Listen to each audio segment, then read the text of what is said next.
Journaliste, Ndeni Binope, Namoni Binokala. Bien, bien, bon. Et quand on s'appelle Makasi parce que les lots, les alliés sont mon abisso Congolais. Il y a comme on a une manifestation au Tobengi à Mwanamboka, au Tobengi à héros national. Parce que les alliés moment, il y a vérité dans le Congo. Attends, bah Tobele Bakangi biso Munoko. Mais il faut que l'oba. Oh, Tobengi Masolo, oh, Félix Antoine Tshilombo Tshisekedi. Oh, Azo Sala Namboka. Et lesquels même monde mobimba. Les lois à Tozali échangé notre héros national, oh, Tobengaka Patrice Emery Lumumba. Et l'autre, Toya Kokunda Nzoto Naye. C'est la toute la première fois. Au monde qui est belé, comment il faut politiser. On va me souvenir lobby. Les alliés partis à 1000. Mais, oui, bête. Ceux qui même Elamba, même au Moni Banzaka, biso tozali babantu. Au monde même où tu as Kishasa, na bamboka ba osenga même Banzaka même na suki ya mutu. Mais les lois à Toyawa, on est fisc, tout le monde a une cérémonie ezali koleka. C'est la toute la première fois. Au fait biso ba indépendance. Mais les lois indépendance ya lelo eza lokola tozo kunda o tobengi molimo. O tobengi ya moko ya biso o ya lita. On a mboka o mais to kosenga ezala pamba te. O senga penzoto ya tozo senga penzoto tobengi ya Mobutu Sese Seko Mbwendo wa Zabanga et ya pe na mboka. Donc on a fait reconnaître bakulutu ba papa na ye parce que belé barobaki akundaki kaka papa na ye Etienne Tshisekedi wa Mulumba. Et lelo to monaki même na Banzangu. Na monzoléo to monaki ya Kasabouf. Mais lelo pe to komona sous monzoléo batongeli Patrice Emery Lumumba. Les ali pambate, les ali kosala biso na fierté makasi. Yango monyo biso lelo to ye to kweyawa. Donc on a tozali ba panzisa. Ya Félix Antoine Tshilombo Tshisekedi.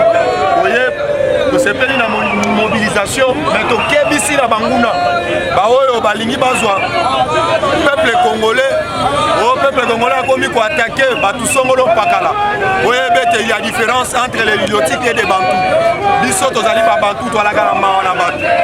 Dans la culture il y a quoi attaquer oyo tobengi ba étranger te bazali na mboka na biso. Ba bantou bavanda ke sika moko baliloti batambola ka kotambola. Biso toza ba bantou, to sengi na peuple congolais vraiment lelo. Tozongi si ba longonya na Félix Antoine Tshilombo Tshisekedi merci. Akia longoli libi ya suka. Oyo tobengi ya Lumumba, mais lelo biso tozali awa. Yaya oyo soki oboyi yango histoire de kokoma même na bana na biso. Mwana mama mwana mama mambu maso présent mazali awa. Les révolutionnaires, viva! Viva! Les révolutionnaires, viva! Viva! Tshisekedi wa Mulumba, héros national, viva! Viva! Lumumba, héros national, viva! Viva! Tshisekedi, chef de l'État! Aigle roi! Ouais! Tête de Momonia! À ton profiter d'occasion comme ça, à ton nom, ma capitale, enterrement de Lumumba, maman la monument. Et puis pour que ça m'a pourquoi dire mais tu lances ton message et pas il y a ministre intérieur le parlementaire debout doit rester uni et soudé Moutoumba Rota que suspend le parlementaire debout viva! Fachi chef d'élé! Oliga te fachi chef d'élé! Ah, watolobi ke bango nyonso tu bako bakatane! Oliga te chef d'élé! Osepeli na yo te kende na yo na Congo bra! Okokuta na Denis Sassou Nguesso! Akobeka na bino pe bokozonga na mboka fachi be! IDPS viva! Ah, wa ezali le 30 juin! Ah, Bomboni Makambu, oyo chef de l'État, Fachi Beton, président, oyo azali ko pese 500 kilos na diplôme. La diplomatie. Mais bango bazali ko pese 15 kilos na diplôme. La diplomatie. Awa Makambu ya minene, awa mokili mobimba, basepeli ndenge Fachi Beton, awa azali ko kunda.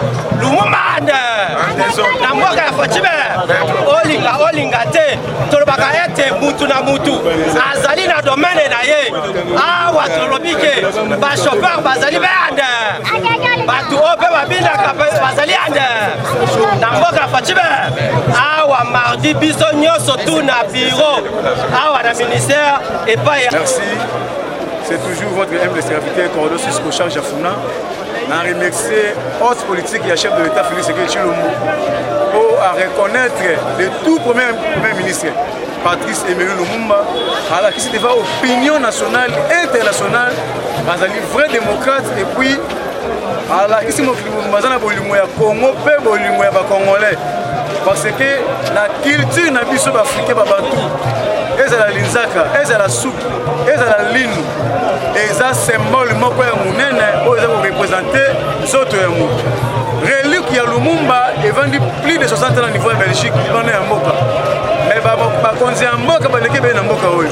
Mais grâce à la diplomatie ya chef d'État Félix Tshisekedi ne apaisé pour na koza moko ya nzoto Lumumba ezonga na Congo pour ba rendre hommage moko digne pour na ko rendre hommage état que le tout même premier ministre ya mon appelé chef de l'État a le la relique ya Lumumba ezongi eza ko lakisa que esprit ya Lumumba etamboli na molimo nyonso ya Congolais nyonso etamboli na molimo nyonso ya armée congolaise, il y a la police congolaise, ne omoni ba imboka baza kosala musala olenge longo ba na kati ya frontière na kati ya franc de lo M23 no ba débandade baza ko kangama et puis na féliciter os politique il y a le secrétaire général Augustin Kabouya pour avoir mobilisé tout le monde ba drapeau de PCP tout le monde mobilisation tout le monde ba parlementaire de malgré vacances parlementaires na toyembo bondo pour soutenir on a rendre hommage la relique ya Lumumba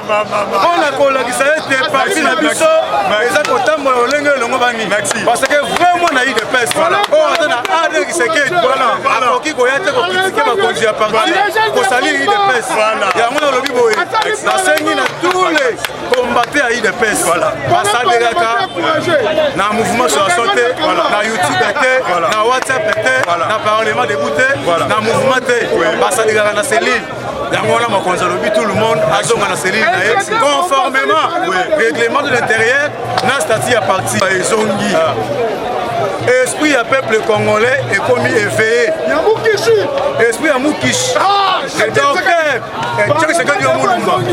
esprit na ye etamboli na tous les Congolais esprit ya Kipanvita ya Mobutu ya Kimbangu ya Mosengo ya Malula ezwi makasi parce que moko ya bapatriarche oyo babundeli bavaler na mboka oyo moko ya nzoto na ye ezongi etikali ya Mobutu mpe ezonga lokolo ya Lumumba ezongi parce que baza bato oyo basalelaki mboka oyo yango na politique ya chef de l'État mingi bazala ba non événement baza na raison parce que soki ngai nazwi matanga na ndako na ngai voisin na ngai bi non événement parce que azali na famille na ye te oyo baza ba événement eza non événement baza na raison parce que baza ba congolais te parce que vrai congolais oyo azali congolais de père et de mère événement lelo eza événement moko ya monene mpe ezali symbolique monde entier prendre acte balouer yango féliciter mwana mboka Félix Tshisekedi Tshilombo yango napesi merci na combattant sur l'île de Pes ndenge basaligné derrière l'hierarchie parti en commençant par le secrétaire général Augustin Kabouya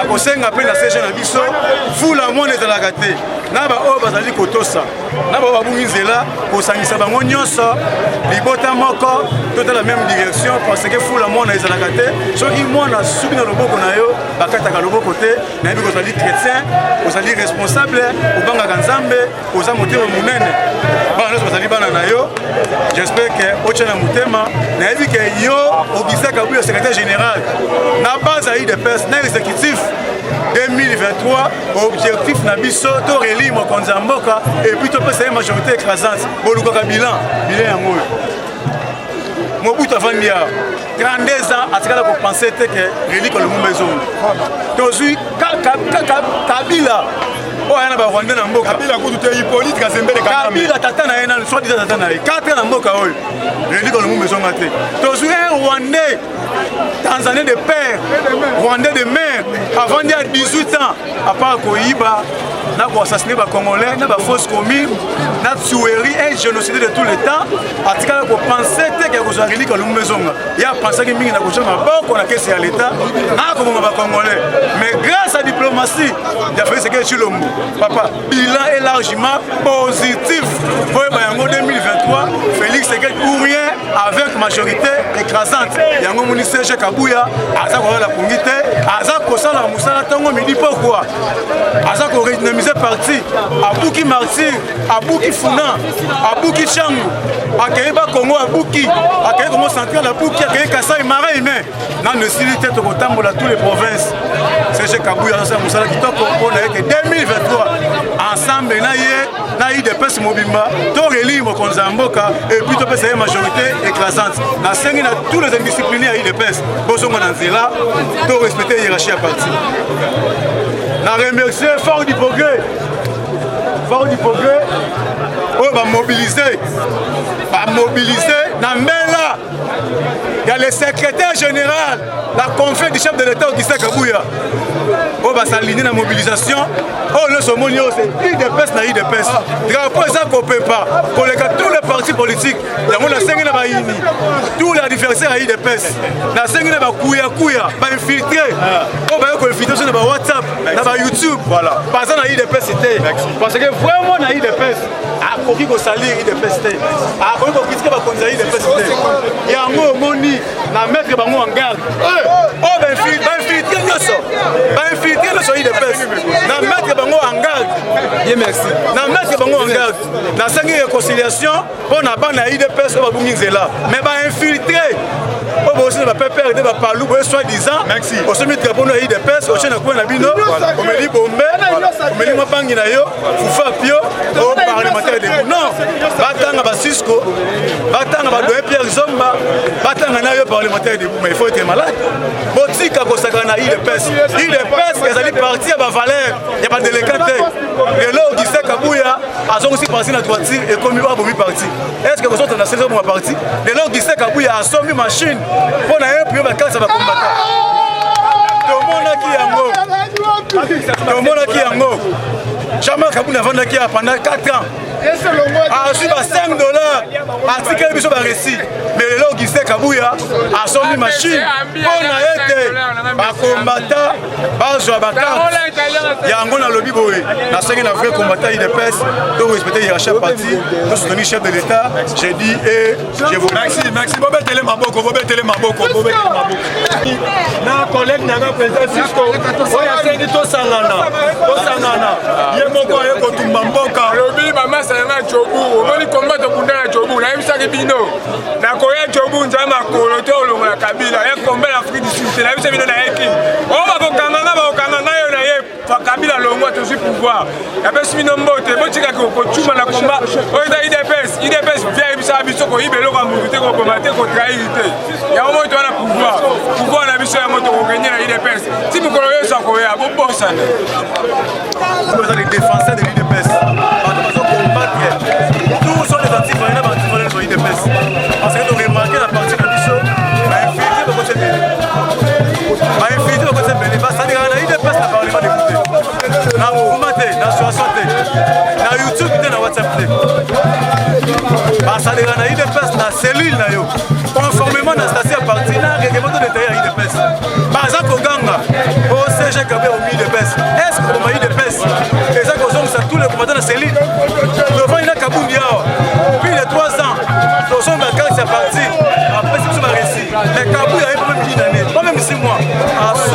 machine.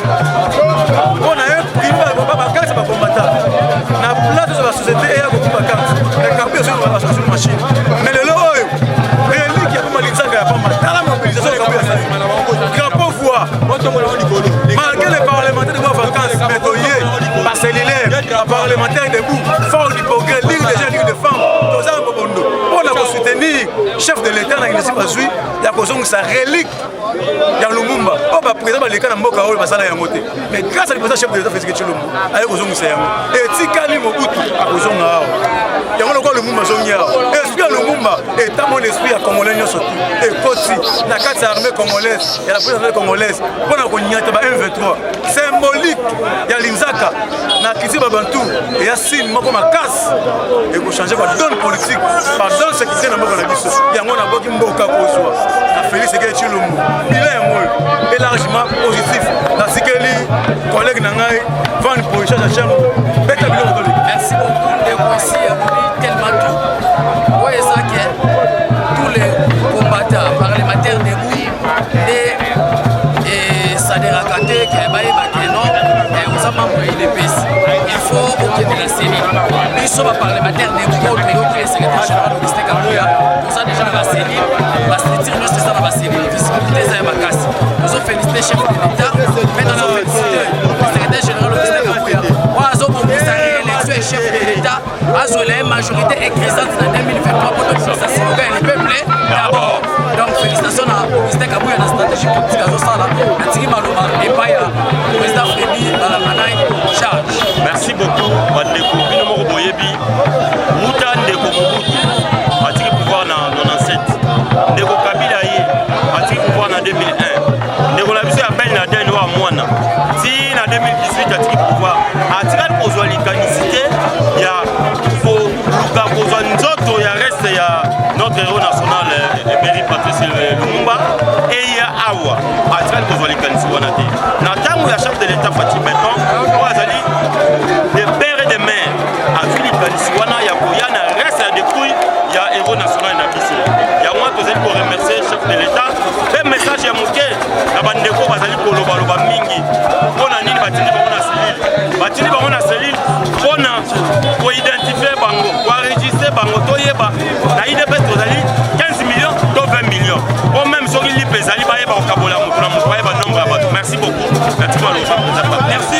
Ndenge boyoki bandeko bauti koloba tellement ebele esengo na biso ezali kaka komona notre président Fatih Béton ndenge asali histoire oyo banda tobotama bana bayokaka histoire Lumumba mais lelo bamoni nde ezongi biso zéro famille ya Lumumba basepeli makasi bongo parti na biso ya IDPS tozalaki totikala nsima te surtout biso collège oza komona les défenseurs du parti toza kosenga na bandeko na biso ebele nyonso bazonga na respect ya hiérarchie pamba te na moment oyo tozali na vacances na biso parlementaire tosengi na bato nyonso oyo azalaki parlementaire debout zonga na cellule sala mosala na lokola biso badéfenseur ndenge tozali kosala mosala toujours tokozala na nsima ya hiérarchie na biso oyo tozali kobenga le secrétaire général Augustin Kabouya mwana otala bino moko mobilisation oyo IDPS tozali kosala ntango nyonso vraiment ezala te merci beaucoup na CG Kabouya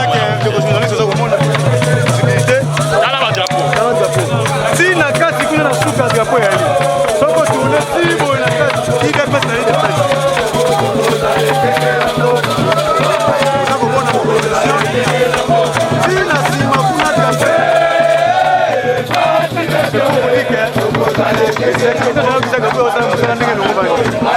oyo nyonso peuple congolais c'est votre humble serviteur les gardiens du temple de la démocratie le président Blé de Parlement debout IDPS Marti Sekedi.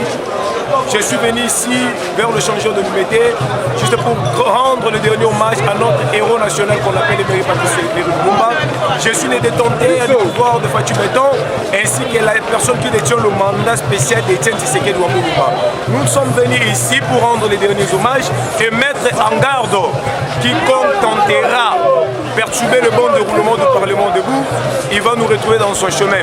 Et sur ce, nous sommes en train de décrier et de rejeter en bloc toutes les déclarations prises par une groupuscule de parlementaires debout, siégeant au nom de vrais parlementaires debout et faire des déclarations bénévoles et prendre acte à une décision anticonstitutionnelle violant les textes légaux de la République démocratique du Congo. C'est pour cela, tant que la censure de la République, nous sommes venus ici pour rejeter en bloc et réitérer notre soutien indéfectible à son Excellence Félix Antoine Tshisekedi Tshilombo et rendre les derniers hommages à Emery Patrice Lumumba. Nous avons dit, et nous le répétons encore, personne ne nous intimidera. La prison est une place de réflexion. Merci. Pour la première fois, Lumumba Moulimo est vendu côté Gala Nicolo. Mais le héros national a conçu dans ma belle. Et l'ingi qu'on a baqué Congo est comme libéré. Alors, si quoi, le quoi le lot, tous au Kundero national, tous au Moulimo Naye, tous au Nchango dans ma belle. Et l'ingi qu'on a baqué, tant que tous au Bandalobi, tous au Band histoire Yassi. Histoire Yassi. L'ingi qu'on a baqué le lot, Lumumba, a gagné une malédiction il y a 30 ans, il y a Maréchal Mobutu, a gagné une malédiction il y a Kassavou, a gagné une malédiction il y a Joseph Kabila, a gagné une malédiction il y a Laurent Désiré Kabila. Alors Fachi Beto yema kwa Moïse. Fachi Beto yema kwa Moïse. Et lui qu'on a baqué l'obit ambezotana Congo Yassi. Congo Yassi. Congo Yakale Kaina Lumumba. Mettez la Fachi Beto maboko bien. Alors que yes, quand il a été parti dans la biso, donc sur le baboy, ah ouais, tu sur le baboy.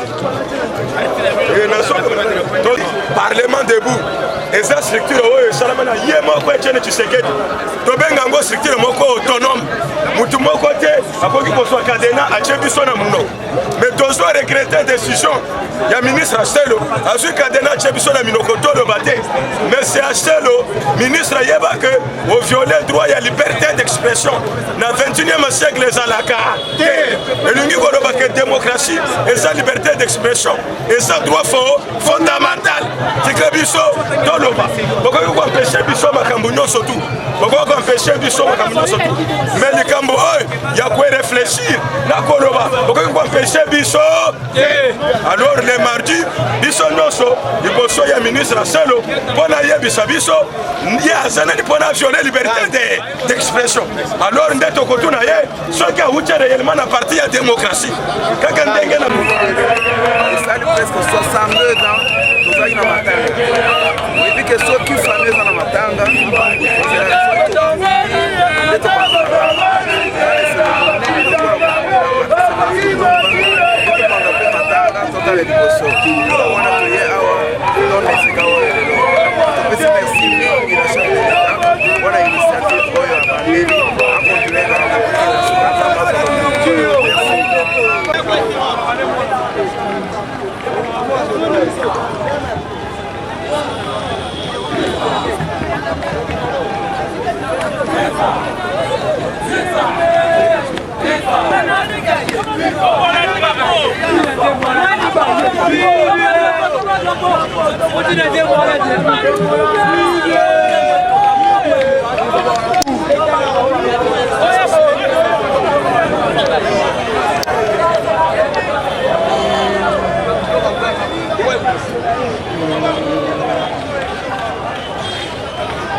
Merci au président de la République. Pourquoi? Parce que l'esprit de Lumumba est revenu ici.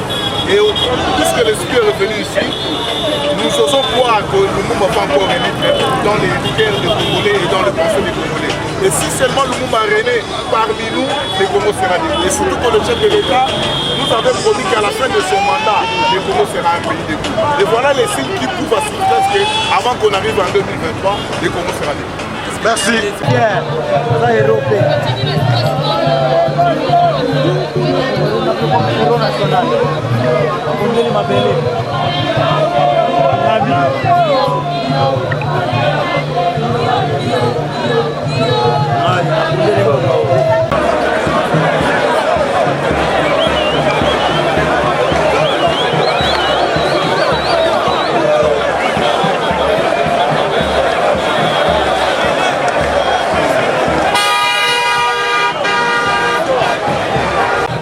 Bonjour président. Bonjour. Commune na milulu ya munene ya Patrice Emery Lumumba. Sentiment na weza nini? Remerciement nini opesa na chef de l'État pour action bo etolizela ngo depuis 14 te mais lelo Félix Tshisekedi a réalisé en nous. Sentiment na weza nini? Pression na weza nini? Sentiment na ngeza ya moyen na lobeza te. Banda Lumumba kufa moins 5 ans de âge na ngai. Bakozi nyonso bakonza mboka oyo. Ata mutu moko akanisa te ke ebembe ya Lumumba ezonga na mboka. Lelo grâce ya mwana mboka, mokonzi ya mboka, Félix Tshisekedi Tshilombo, 100% des pères et des mères congolais, oyo aza na ADN ya bakoko na ye ba Lumumba, akanisi ke il faut ebembe ya Lumumba ezonga na Congo, to bakolela yango. Lelo ndenge omoni biso tozali na échanger kolela ebembe ya Lumumba. Ezali esengo munene mpona biso ba peuple congolais en général et en particulier la population guinoise tozali présente awa mpona kolela notre héros national. Ezali mutu na ba oyo babundaki mpona tozwa indépendance na mboka oyo.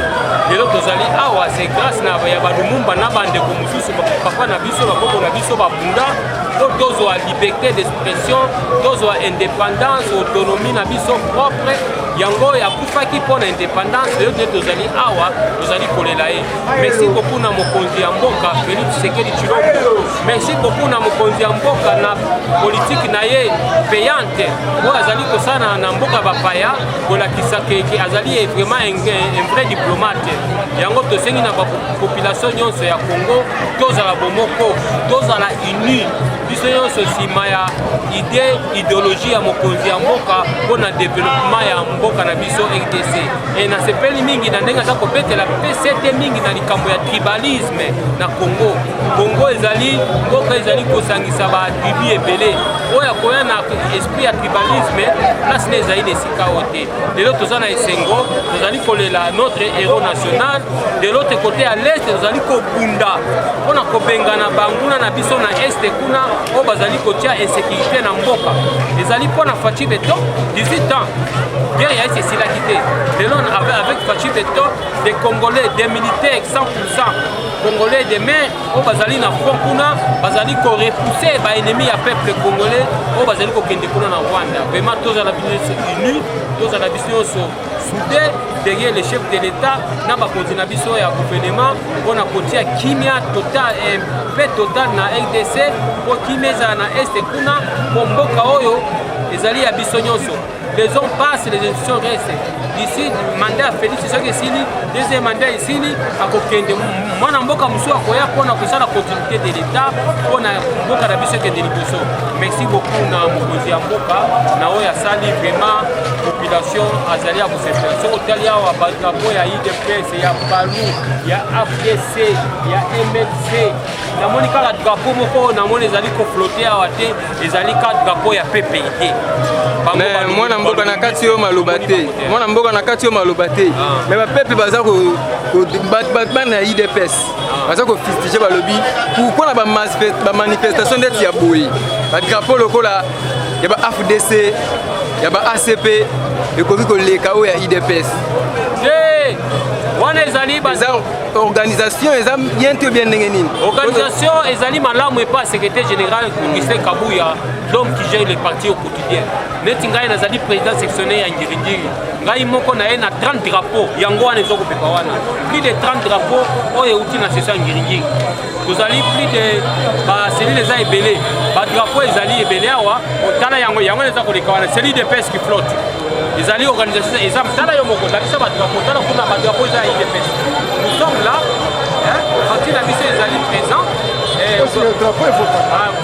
mutu mosusu eloko moko na remarke awa namoni mama moko aye na 20 drapeau ye moko na 20 drapeau aza kopesa bato ba 3000 mpo bazwa badrapeau biso ya biso toye awa bapesi biso mbongo te toye na mbongo na biso mpo biso tomesana koya kosala biloko wana drapeau ya IDPS ezali toutes les 4 fédérations ezali représentées awa toutes les cellules ezali représentées toutes les 4 fédérations ezali présentes awa namba président na biso fédéral j'ai vu le président Binga balobi secrétaire général TG Kabuya Mubuka bon ami balobi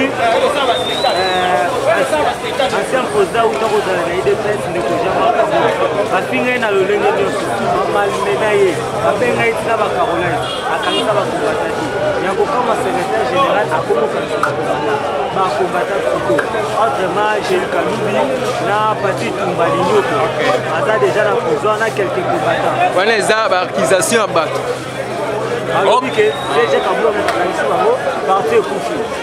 Ok, merci beaucoup. Patin Toumba, c'est mon petit frère. Au monde en Gaïn Toumba tous. Gél Kalubi, c'est mon petit frère. Monsieur notre membre, on a IDPS. Bon, et ça la mesure prise par le gouvernement. Balobaki que le Parlement debout pour le moment. Makambo ya ba électron libre na pas na IDPS, c'est ça égalité. Au Bissau, nous sommes dirigés par le secrétaire général qui est notre guide. Gél Kalubi na bapoko na ye alobaki wana nga nalandaki yango te bapoko oyo alobaki wana ezali biso bato ya IDPS nde tokosala mosala ya la police te ezali biso bacombattant ya IDPS tokosala mosala ya ANR te ezali biso bacombattant ya IDPS tokosala mosala ya DEMIAP te totika baservice oyo ezali habilité ya kosala mosala wana nde basala mosala wana mais soki biso bacombattant ya IDPS tokomi kobimisa bapropos moko oyo ezali mpe kokredibilize mokonzi ya mboka ezali malamu te bapropos oyo Jules alobaki nayokaki yango me nga moko nalandaki yango te la justice nde bati maboko epai ya Gilles bakangi ye moto akangi Gilles ezali le secrétaire général te moto akangi Gilles Kaloubi ezali Augustin Kabuya te c'est la justice congolaise et la police congolaise nde bakangi Kaloubi tomonaki na matinée secrétaire général alobaki akoprêche par exemple moto nyonso oyo azotanga kombo na ye akokangisa ye yango tomoni nani pati tumba Gilles Kaloubi baza en plus bape ete na tika parlement de vous abengango parti informel eza parti ya action mpe ya bui ya idps mais lelo tomoni aselo alobi baparlement de vous ezala te bazonga na basection na baselile tomituni question na baselile wana infiltration ekozala te na baselile wana insécurité ezala te po soki apekisi batroupe etelemaka susu te seke fo apekisa baeglise po bapekisa bar na bapopo wana yo moni yango ndenge nini wana. Merci beaucoup papa journaliste nakanisi na motuna otuni ngai yo moko oza mpe na réponse ngai oyo naza liboso na yo je suis un grand parlementaire debout depuis 2011 biso nde tobanda baparlement debout ya liboso na ville ya Kinshasa parlement oyo Tshisekedi acréa ACP AZAP à l'époque na Ndomba Lubai pembeni ya Kini Mazere biso nde tozalaka awa na ba Fredi Pindi secrétaire général Augustin Kabuya parlement debout ebanda wana lelo soki bazwi Marcel tout ça je suis un grand parlementaire debout mais chaque dimanche nakendeki na seli na ngai chaque samedi na président ya réunion na ngai ya section chaque vendredi nazalaka na réunion na biso ya fédération mais okomona baparlementaire debout mosusu ayaka na parlement debout mais selile akendaka te section akendaka te ayebi section te ayebi selile te likambo wana soki oza parlementaire debout il faut oza na selile na yo mais si wana moto azwi yango ezali Augustin Kabuya te c'est le gouvernement via le ministre intérieur bapekisi nano pour le moment toza na état de guerre bainfiltre bakomi ebele nga moko nayebi baza kopesa nayebi bakombata mosusu bapesi ye mbongo epai badversaire na biso bapesi ye mbongo abandi kokritike kofinga bakonzi ya parti même le président de la république mais eloko wana mesure wana ezalaki mpona baparlement debout nyonso ya ville ya Kinshasa ezalaka mpona baparlement debout ya IDPS te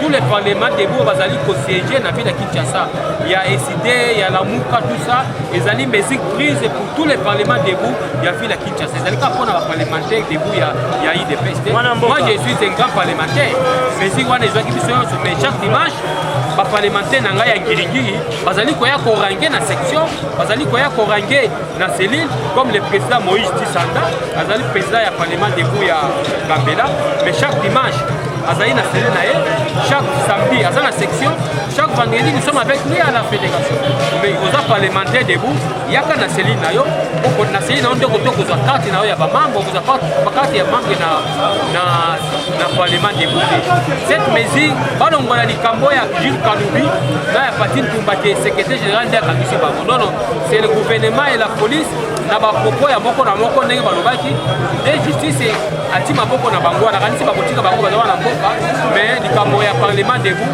pour le moment biso nyonso na ngai parlementaire debout toza na niveau ya baselile dès qu'on va lever la mesure tokozonga na baactivité na biso. Merci.